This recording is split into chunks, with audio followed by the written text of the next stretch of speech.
Well, first of all, Republicans are having to, clean up the enormous messes left behind by President Biden. The open border, that's what's happening in California there. And of course, the massive deficit spending, which sparked 40-year high inflation. It's not easy. It's easy to be a Democrat.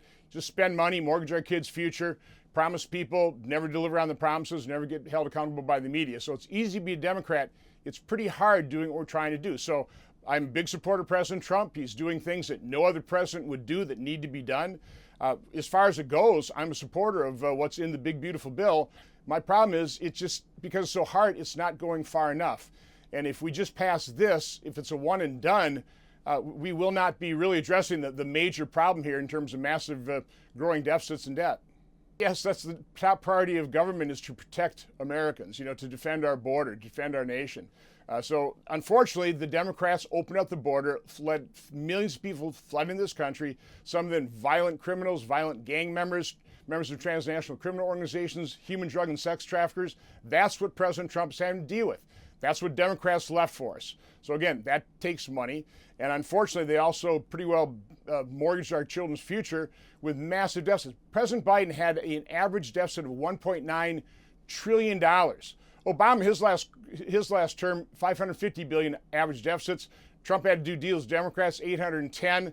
Then, of course, we had the massive bipartisan spending spree in 2020, but we should have come down to a reasonable pre-pandemic level of spending and deficits. We didn't do that. The Democrats and President Biden just continue to spend. And again, now it's completely out of control. We can't accept this as a new normal. What we are trying to do is take a look at the abuses of the system that put at risk the benefits for the people who truly deserve them. For example, there's a great article in the Wall Street Journal written by a father of a 17-year-old autistic child who's on a 10-year waiting list for home care because he's being crowded out by single, working age, able-bodied, childless adults. That's what Obamacare did. And by the way, that's the part of Medicaid we're trying to reform is the Obamacare portion. Now they call it Medicaid Advantage. For every dollar the state puts into a procedure for a disabled child, the federal government kicks in $1.33. For every dollar the state puts in for a listen, because this is important. For every dollar the state puts in for a single adult childless, the federal government puts in $9. That has led to all kinds of waste and abuse. There's upcoding inside of Medicare, which also is putting at threat the benefits for people that need it. So again, there is all kinds of waste, fraud, and abuse of these programs. That's what Republicans are trying to root out. That's what President Trump is willing to do. Democrats, of course, don't care. They just don't care about spending money and mortgaging our kids' future. This is hard, what we're trying to do. I think in good faith we're trying to work together, but it's very difficult.